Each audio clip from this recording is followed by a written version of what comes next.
Yo, what's up, y'all? We're gonna do like 27 prime family decomposition of the XOR field. It's gonna be pretty dang interesting, and I've done this a lot myself, but it'll be good here. I haven't done one of these with the new analysis that I have. Not necessarily new analysis, but FFT analysis, phase analysis, frequency angles, and these cheat code metrics I have, which are just kind of things that I've pointed out that I want to look at. There's a lot of really interesting things that pop up here. For these, I need to expand that, but let's just go to, yeah, this is it right here. We're already here. So this is going to be really fast. This is all O1 complexity. I don't know why this is lagging.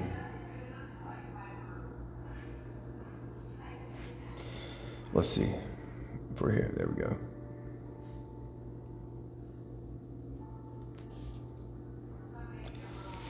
There we go. All right. So now the XOR field just has the most interesting, mind-blowing patterns. Like, I mean, I've looked at these hundreds of times, so I'm not like ultra excited as I am, but trust me, these still blow my mind. Go to a little smaller grid size just so it's more clear what's happening here. The XOR pattern gets a little more diffuse as you scale way up. Like, check out the 2048 is it gets pretty diffuse. There it goes. Yeah, and we start getting like way more complex. But here's the thing, all that is like completely symmetrical on the thing, and you can decompose all of this. It just doesn't have the crazy, but the diagonal is still like crazy. The anti-diagonal, and you can see the Mersenne primes bleeding through already. I see it. See these, I'll show you this. See these like sideways structures right here. Right here. Let me see if I can do this right here. Right there. That is, oh, you know what? Let me get my Samsung pen. I think that'll be better. I think you can see that on there. Right, that right there. Mersenne prime stuff. Here's the Fermat stuff right here.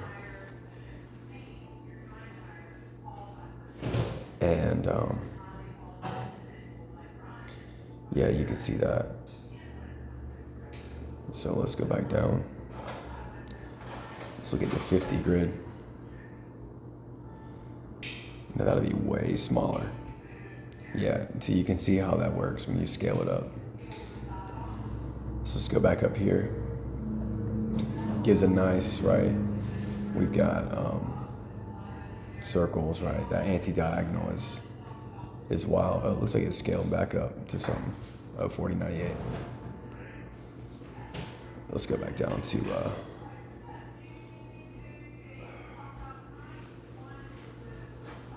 we got like 306. That's fine.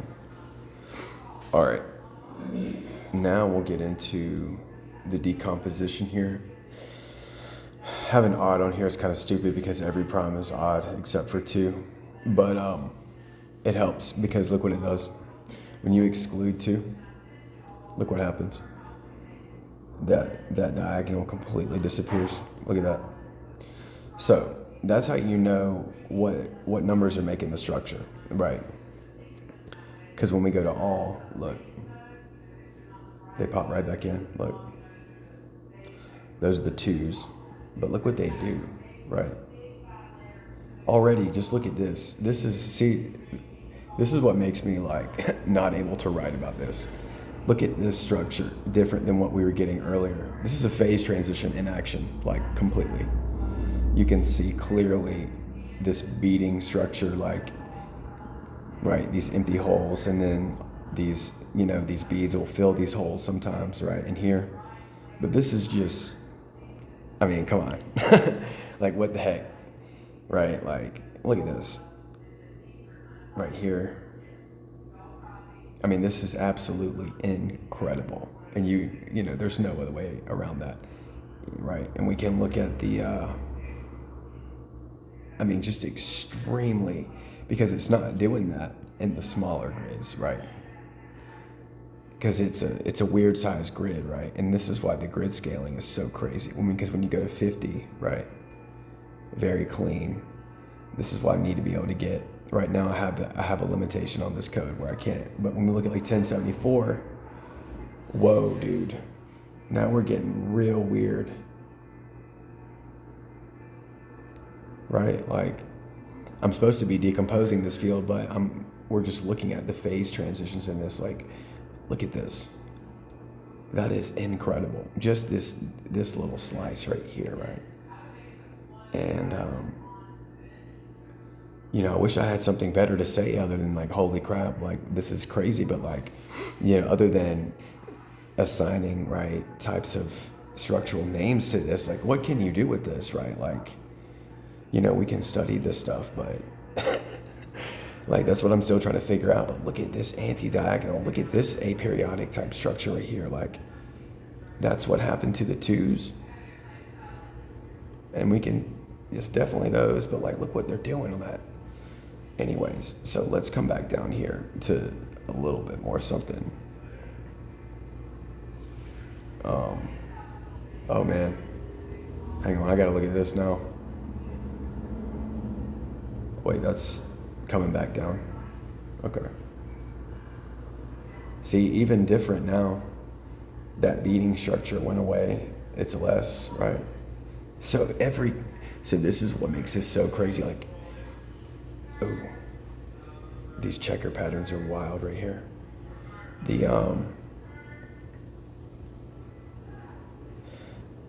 So as you scale the grid, every different scale will like change the way, right, this stuff behaves. This behaves, you see it. I mean, this is extreme complexity and some kind of logic that it's above us right now. This is what the primes are doing, right? In one dimension, because all this field is you can imagine up here, the index to the grid, right? That's one. I mean, you could count it 1, 2, 3. It's all the integers. That's how you index a grid. And this operator goes over every single cell, right? And we just highlight the ones that happen to be prime. Like, look at these little hot spots right here. So let's look at the,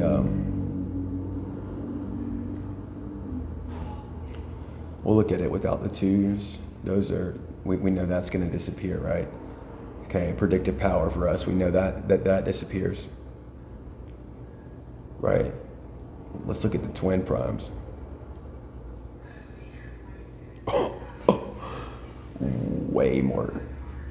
Way more sparse, but you can still obviously see how it adds to that global structure.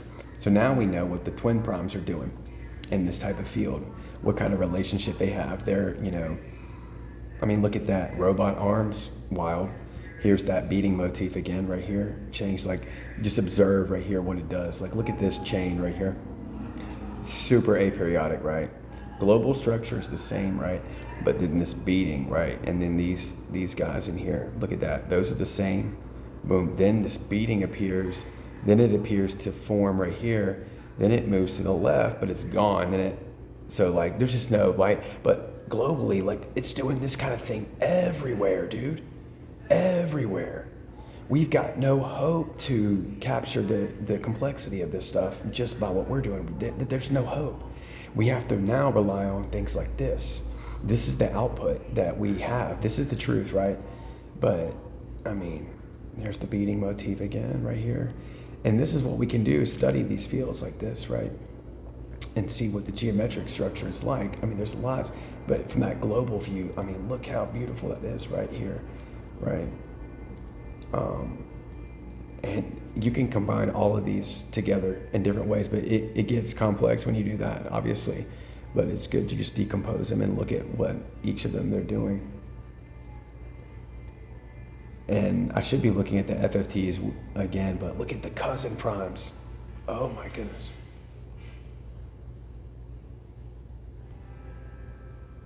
Now, this beating motif is here, right, because of this grid size.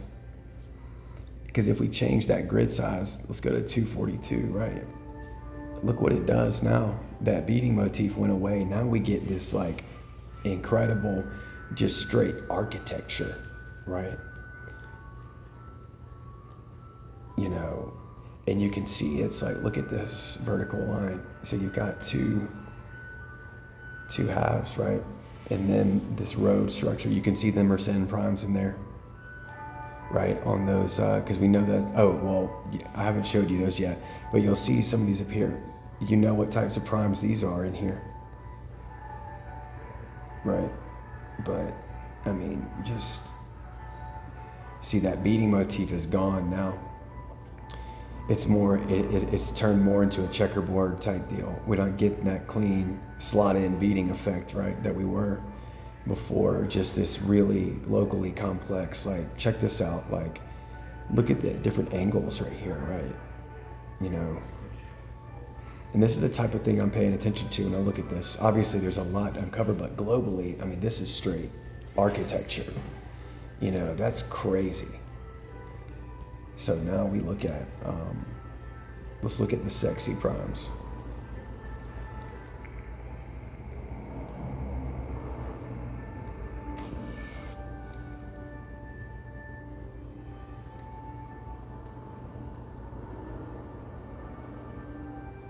Looks like we got a collab glitch.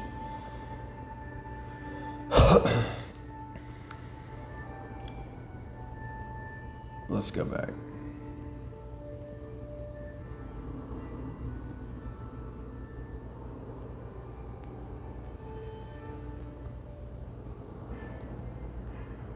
All right. Sexy. Right, look, now we get some of this. Some of those areas disappeared. Obviously, we got a lot more voids, but incredible columnar structure, right? Very, very dense, complex, like zero noise here, you know. This is, right, like locally, locally you'd look at this and be like, okay, but then you zoom out, whoa, you know, that's a major principle here in play. I mean, just look at this, perfect, ultra complex, right? Unknowable right here. But at the same time, we do know it because we're looking at it. You know, this is very Godelian what we're doing here.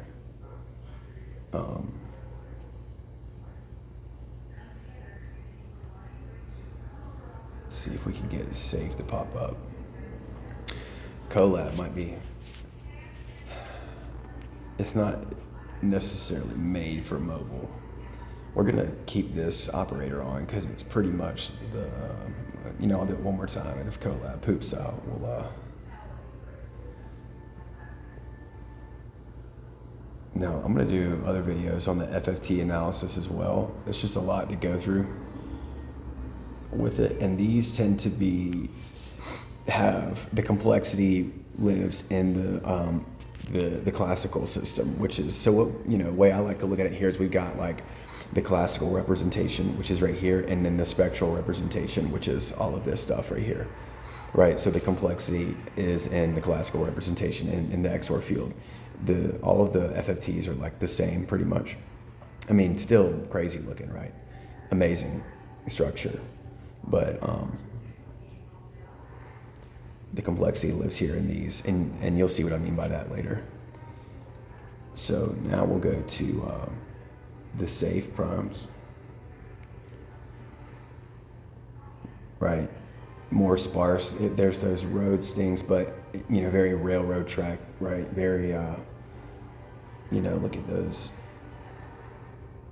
in the middle right there, right? Let me see if I can zoom in on this.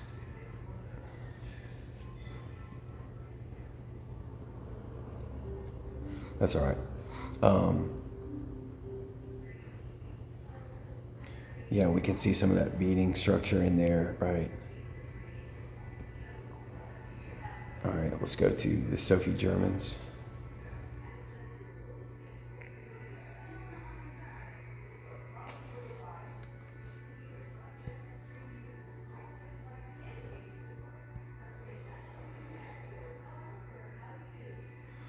It's like Colab's having a problem here.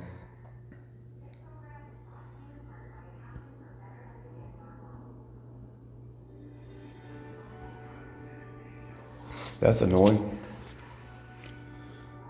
Maybe it's because I'm filming.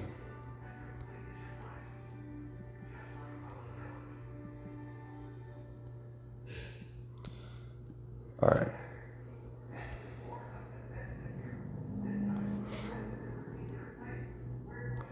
Whoa. There's that duality again, right?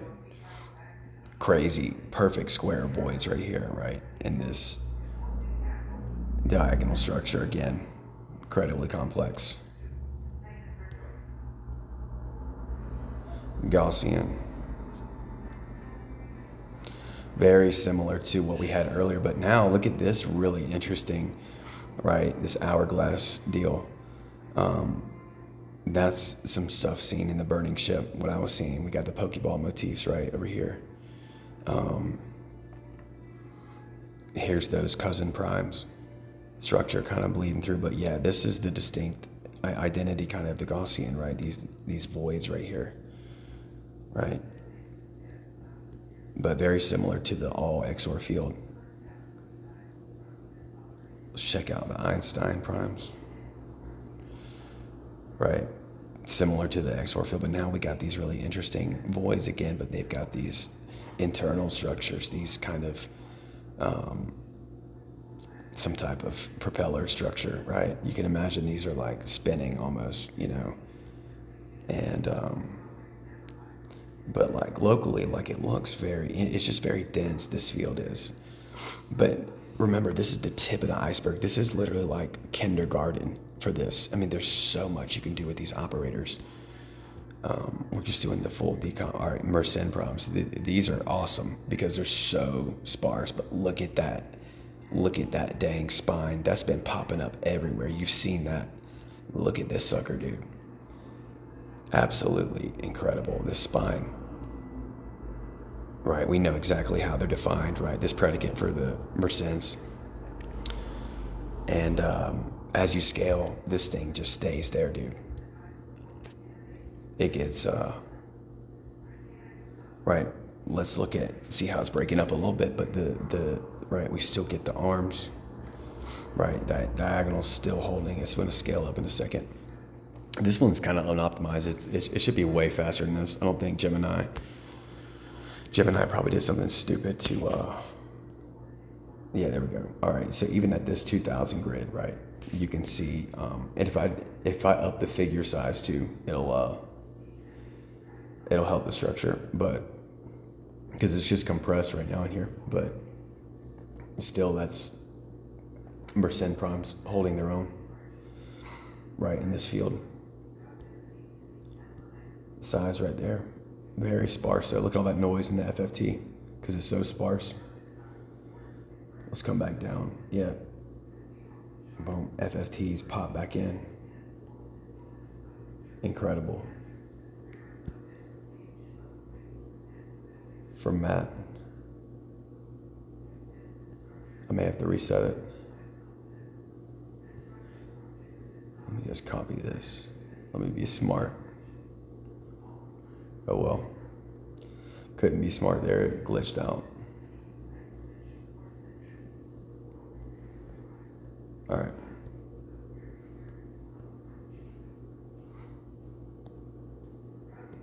Boom. Look at those formats. Just like a road. Looks exactly like a road. Doing the same thing as the Mersenne primes because they're defined very similarly. One's basically a +1 on a predicate and one's a -1. But let's, we'll do this just for these two on this one, but let's look at them together. Boom. This is what's super powerful with this system. You can combine the prime predicates and study them together. I mean, look at this, right? We got these cross structures, right? Now we got the Mersenne combined with this. You see how this lays just this backbone here, right? Incredible. All right, we're getting close to the main ones, right? Look at this on the middle. We got to zoom in on this one, right? Look at these. Now I see this type of thing everywhere. Now we're getting to the glyph structure, right? Where these glyphs, the primes start getting into these glyph type things that you can see, right? Absolutely just identity for palindromic, right? But we can see a lot of the motifs still from earlier. You can see Mersenne motifs right here, right? And Fermat motifs right here, right?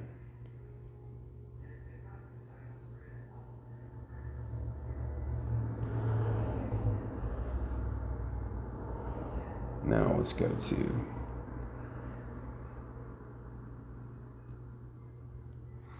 boom. Here we go. We got some Fermat motifs over here, right? And then this same kind of checkerboard, like void pattern, right, that we were seeing earlier. Just this crazy, contained in a square, but look at the local alien complexity in here, you know. Absolutely incredible.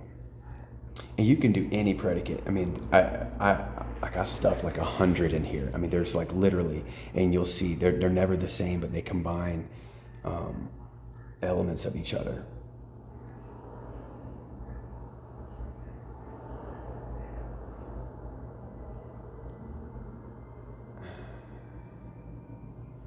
Let me see. Man, Collab is really fighting us today.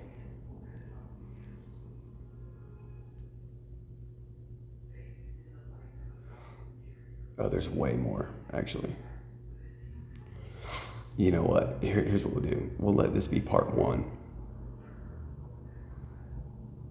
Since this is already at 20 minutes, we'll let this be part one, and we'll do a part two, picking up from empirical primes.